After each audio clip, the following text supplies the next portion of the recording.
ဒီတစ်ခေါက်ကျွန်တော်ပြောမှာကကျွန်တော်ရဲ့ channel audience တယောက်တောင်းဆိုထားတဲ့ Egypt က pyramid တွေအကြောင်းဖြစ်ပါတယ်။ကမ္ဘာပေါ်မှာအခုအထိနားမလည်နိုင်သေးတဲ့ကြီးကျယ်ခမ်းနားတဲ့သမိုင်းကြောင်းနဲ့ရပ်တည်နေတဲ့အရာတွေအများကြီးရှိတယ်။အဲ့ဒီအထဲမှာ Egypt pyramid တွေအကြောင်းကဘယ်အချိန်ပြောထိတ်ဆုံးမှရှိတယ်။ဒီ podcast မှာကျွန်တော်က pyramid တွေဘယ်လိုပေါ်ပေါက်လာလဲဘယ်လိုစောက်ခဲ့ကြလဲ pyramid တွေနဲ့ပတ်သက်တဲ့ဒဏ္ဍာရီနဲ့လက်တွေ့ကြားတွေကကွာဟချက်တွေကဘာတွေလဲအဲ့ဒါတွေကိုပြောမှာပါပထမဦးဆုံးပြောခဲ့ကြတာကတော့ Egypt တွေရဲ့ကဘာဦးဖန်ဆင်းခြင်းလို့ခေါ်တဲ့ဒဏ္ဍာရီကနေလာတာဗျကဘာဦးအစမှာနူးလို့ခေါ်တဲ့မှောင်မိုက်တဲ့ရေပြင်ကျယ်ကြီးကလွှဲရင်ဘာမှမရှိခဲ့ဘူးတဲ့အဲ့ဒီရေပြင်ကျယ်ကြီးတွေကနေပထမဦးဆုံးရှန်တက်ပြီးပေါ်လာတဲ့ကုန်းမြေအချွန်လေးတစ်ခုရှိတယ်အဲ့ဒါကိုဘန်လို့ခေါ်ကြတယ်ဖန်ဆင်းရှင်နေနတ်ဖျားအာတမ်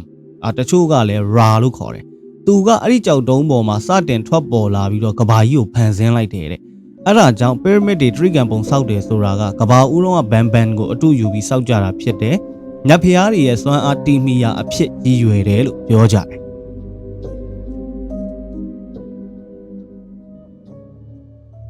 ပြီးတော့ဒီ pyramid တွေကို Egypt တွေကကဘာဦးတွေကတန်းဆောက်ခဲ့ကြတယ်လို့ထင်တတ်ကြတယ်။တကယ်တမ်းကတော့မဟုတ်ဘူး။ pyramid တွေရဲ့သမိုင်းကြောင်းကလွန်ခဲ့တဲ့နှစ်ပေါင်း9000ကျော် BC 2900ဝန်းကျင်လောက်ကမှစခဲ့တာ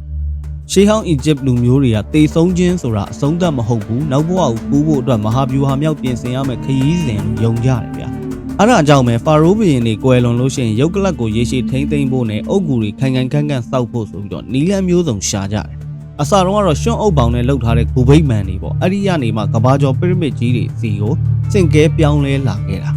pyramid တွေရဲ့ဘိုးအေကြီးလို့ပြောနိုင်တဲ့တစ်ခုက master ဘာတင်းချိုင်းဂူတွေ4000ပုံစံရွှွန့်အုပ်တွေနဲ့စောက်ထားတာအဲ့ဒါက pyramid တွေရဲ့ငကိုမူလပုံစံလို့လည်းပြောလို့ရတယ်အဲ့ဒီကနေမှပထမဦးဆုံး plegadic ပုံစံ step pyramids တွေကဖာရိုးတတိယမြောက်မင်းဆက်ဂျိုဆာဘုရင်လက်ထက်ကျမှစပြီးတော့ဖြစ်လာတာအဲ့ဒီဘုရင်လက်ထက်မှာဘိသုကာပညာရှင် Imhotep က master ဘာတွေတစ်ခုပေါ်တစ်ခုအစင်းစင်းထပ်ပြီးတော့ Saqqara မှာ step pyramid တွေကိုပထမဦးဆုံးစောက်ပေးခဲ့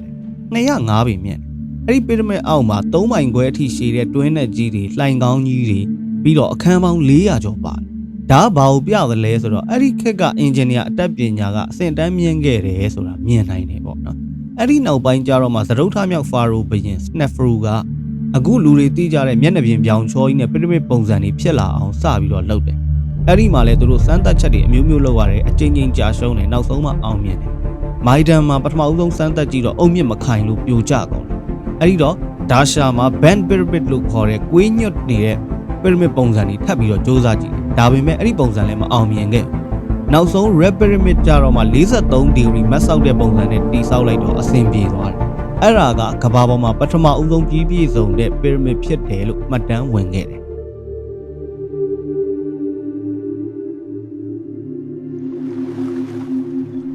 အဲ့ဒီမှာနောက်ပိုင်းဂီဇာခေတ်ကိုရောက်လာတယ်ဂီဇာ pyramid တွေကြတော့နက္ခတ္တဗေဒနဲ့သင်္ချာပညာပေါင်းစပ်ထားတာGreat Pyramid ဆိုလို့ရှိရင်ကမ္ဘာအရက်မျက်နှာ၄ခုအတိုင်းဦးတည်ပြီးစောက်ထားတယ်လို့ပြောကြတယ်။ Robert Bauble ရဲ့အဆိုအရဆိုရင်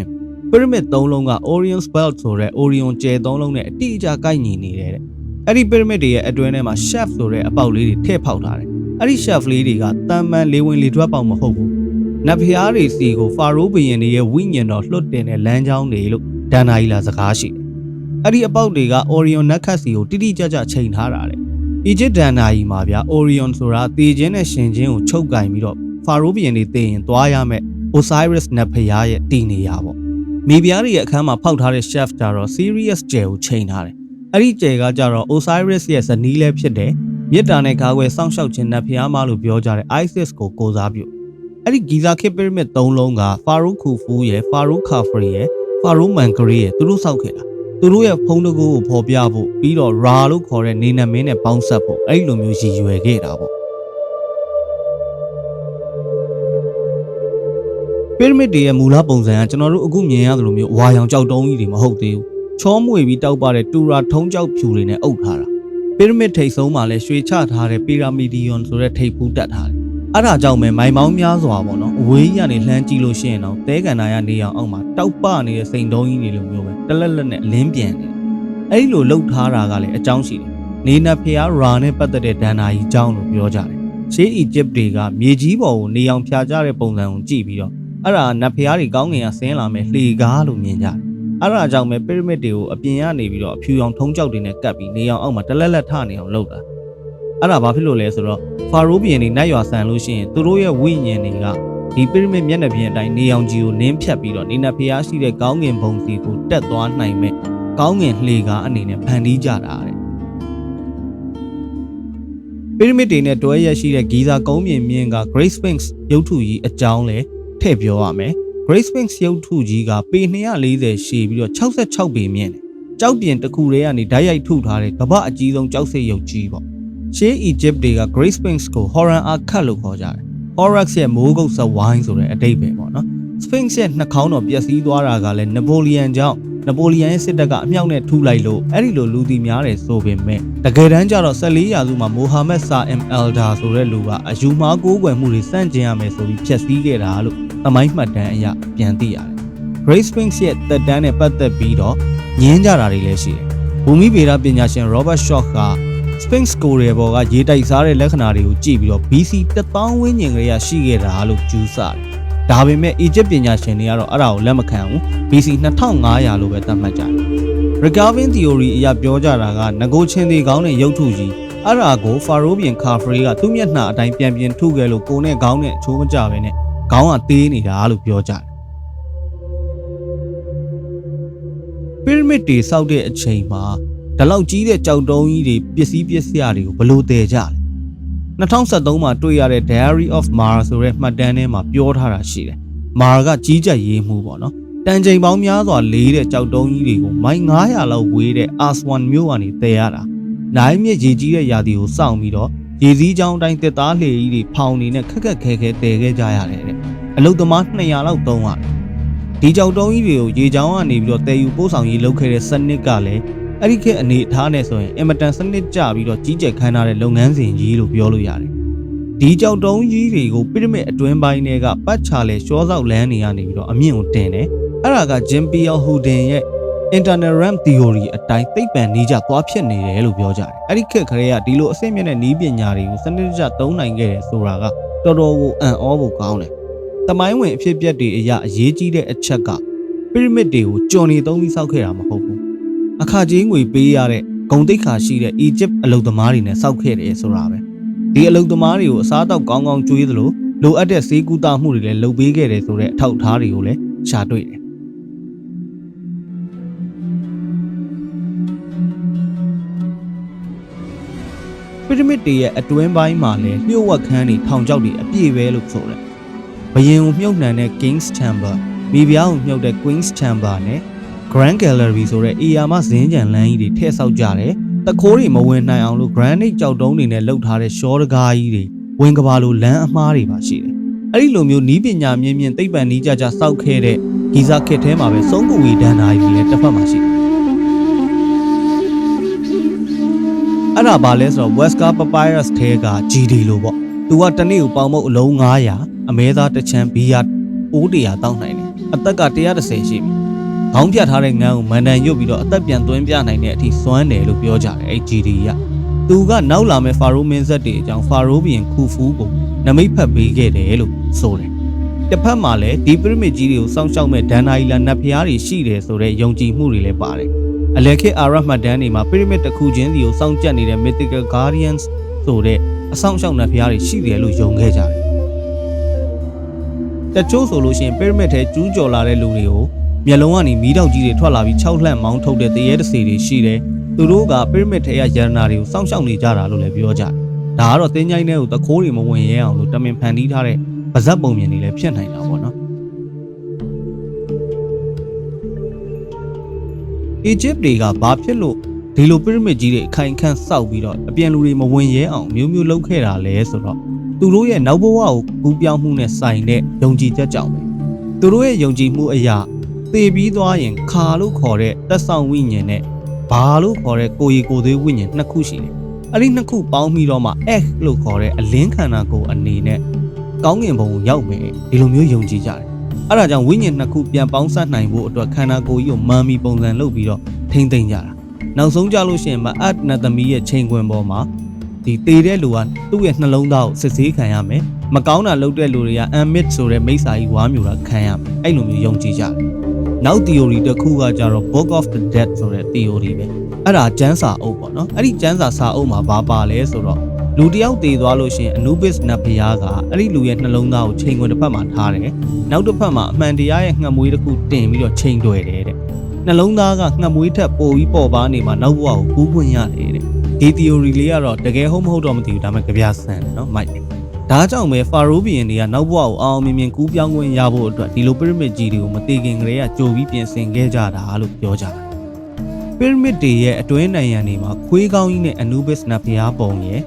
ငှက်ကောင်းနဲ့ Thoth နတ်ဘုရားပုံရယ်လည်းတွေ့ရမယ်ဒါနာကြီးကတော့ Anubis ကပထမအဆုံးမမ်မီကိုစလုပ်ပေးခဲ့ပြီးတော့ဖာရိုးဘီယန်ရဲ့ရုပ်ကလပ်ကိုမပုံမတိုးအောင်စောင့်ရှောက်ပေးတယ်တဲ့ Thoth နတ်ဘုရားအကြတော့ဖာရိုးဘီယန်တွေတည်သွားပြီးလို့ရှိရင်သွားရမယ့်လမ်းကြီးမှာအန်ဒီရတွေကိုကြော်လွှားနိုင်အောင်လို့မော်ဂါရာတွေကိုပရမစ်နိုင်ငံတွေပေါ်မှာရေးပေးတယ်လမ်းညွန်ပေးတယ်အဲ့ဒီလိုမျိုးလဲအီဂျစ်တွေကယုံခဲ့ကြ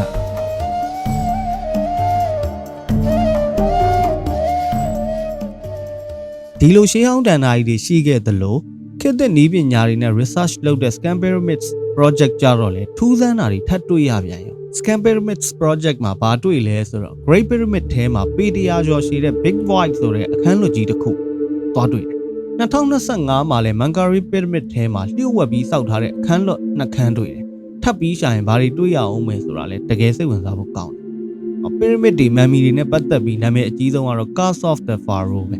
Pharaoh ဘုရင်ရဲ့ကျိန်စာပေါ့နော်တူခမန်ဘုရင်ရဲ့ဂူကို Britain တတိ Lord Carnarvon ကဝင်တူးတယ်အဲ့ဒီမှာသူရုတ်တရက်သေတယ်သူသေတဲ့အချိန်မှာကိုင်ရိုတစ်မျိုးလုံးမီးတွေပြတ်သွားပြီးတော့အင်္ဂလန်မှာကြံခဲ့တဲ့သူ့ရဲ့ခွေးလေးပါရုတ်တရက်သေသွားတယ်လို့ပြောကြတယ်နောက်ပိုင်းဂူတူးတဲ့အချိန်မှာပါခဲ့တဲ့အဖွဲ့သားတွေလည်းတယောက်ပြီးတယောက်ထူးထူးဆန်းဆန်းသေကုန်ကြတယ်တဲ့ဒါကဘာဖြစ်လို့လဲဆိုတော့ဖာရိုးဘုရင်ရဲ့ကျိန်စာကြောင့်ဒီလိုယုံကြတယ်ဒါပေမဲ့သိပ္ပံပညာရှင်တွေရှင်းပြတာကတော့တင်းကြိုင်းထဲမှာနှစ်ပေါင်းများစွာပိတ်မိနေတဲ့ Aspergillus လို့ခေါ်တဲ့မှုပိုးတွေကြောင့်ဒီလူတွေကကျန်းမာရေးထိခိုက်ပြီးသေခဲ့ကြတာဖြစ်နိုင်တယ်တဲ့ဒီနေ့ခေတ်မှာတော့ဗျာနီးပညာတွေရော research တွေရောတိုးတက်နေပြီဆိုတော့ဗဇက်ပြော pyramid ပုံမြင်တွေထက်တကယ်အမှန်တရားတွေကိုကျွန်တော်တို့ပို့ပြီးတော့မြင်ခွင့်ရလာပြီပေါ့ pyramid တွေနဲ့ UFO တွေဂျိုသား theory တွေရဲ့ဆက်အကြောင်းလဲနည်းနည်းတော့ထည့်ပြောရမှာပေါ့နော် Tulipaparus ဆိုတာကဂျိုသား theory သမားတွေအကြိုက်ဆုံး mystery တစ်ခုပဲတတိယမြောက် Thutmose ဘုရင်လက်ထက်မှာဒီရှေးဟောင်းစာမူကိုရေးခဲ့တယ်လို့ပြောကြတယ် Tulipaparus ပေါ့အဲ့ဒီအထဲမှာထူးထူးဆန်းဆန်းရေးထားတာတစ်ခုကဘာလဲဆိုတော့တနေ့ကောင်းကင်မှာအတန်မထွက်ဘဲနဲ့လင်းထိန်နေတဲ့မီးတောက်ဆက်ဝိုင်းကြီးတွေပြန်လာတာကိုပြည်သူတွေရောဘရင်စစ်တပ်ပါမြင်ခဲ့ကြတယ်ရန်နေကြတော့အဲ့ဒီမီးတောက်ဝိုင်းကြီးတွေကကောင်းကင်မှာပိုများလာပြီးတော့နေအလင်းရောင်ထက်တောင်ပိုလင်းလာတယ်တဲ့ဒါကဂျိုသားတွေနဲ့ပတ်သက်တဲ့ theory သမိုင်းမှာအစောဆုံး UFO တွေ့ရတဲ့မှတ်တမ်းဖြစ်နိုင်တယ်လို့ပြောကြတယ်အဲ့ဒါကြောင့်ပဲဒီကနေဆက်ပြီးတော့ Egypt Pyramid တွေကိုဂျိုသားတွေရဲ့အကူအညီနဲ့စောက်ခဲ့တယ်ဆိုတဲ့ theory တွေပါပေါ်လာတာပေါ့နော်ဒါပေမဲ့အဲ့ဒီအယူအဆတွေကိုရှေး Egypt တွေပြောခဲ့တာမဟုတ်ဘူး1968လောက်ကြာတော့မှဒီအယူအဆတွေကတစင်ပြောနဲ့နာမည်ကြီးလာတာရှေး Egypt တွေကတော့ Pyramid တွေကိုသူတို့ရဲ့လူအင်အားတွေဉာဏ်ပညာတွေနဲ့ပဲစောက်ခဲ့တာလို့အခိုင်အမာပြောကြတယ်ကျွန်တော်တို့ကြည်ဘူးတဲ့ Pyramid တွေအကြောင်းရုပ်ရှင်တွေထဲမှာလုပ်ငန်းခွင်တွေမှာဆိုလို့ရှိရင်ကြော်နေကိုနှိပ်စက်ပြီးခိုင်းနေတာတို့နော်ထောင်ချောက်တွေနဲ့ကြောက်လုံးကြီးတွေလိမ့်ဆင်းလာတာဒါတွေကစိတ်ကူးယဉ်ပြီးတော့ဖန်တီးထားတာတတ်ပဲပြီးတော့မမ်မီရုပ်ရှင်တွေမှာ Pyramid တွေကထလာတဲ့မမ်မီအလောင်းကြီးတွေလူသားစားတဲ့ပိုးကောင်တွေထည့်ပြီးတော့ကြောက်စရာကောင်းအောင်ရိုက်ပြကြတယ်တကယ်သမိုင်းထဲမှာ Pyramid ကိုစပြီးတိဆောက်ပေးခဲ့တဲ့ပုံဖော်ပေးခဲ့တဲ့ Imhotep ဆိုရင် villain တောင်ဖြစ်သွားသေးတယ်လက်တွေ့အမှန်တရားမှာကြတော့ရုပ်ရှင်တွေရဲ့လိုမျိုးမှော်ဆန်ဆန်နဲ့ကြောက်စရာကောင်းတဲ့အဖြစ်အပျက်တွေဆိုတာထက်အဲ့ဒီခေတ်က Egypt တွေရဲ့ဇွဲလုံးလာတို့တီထွင်ကြံစနိုင်စွမ်းဉာဏ်ပညာဒါတွေကတကယ်တမ်းပို့ပြီးတော့အံ့ဩစရာကောင်းတယ်ဆိုတာသတိပြုသင့်တာပေါ့နော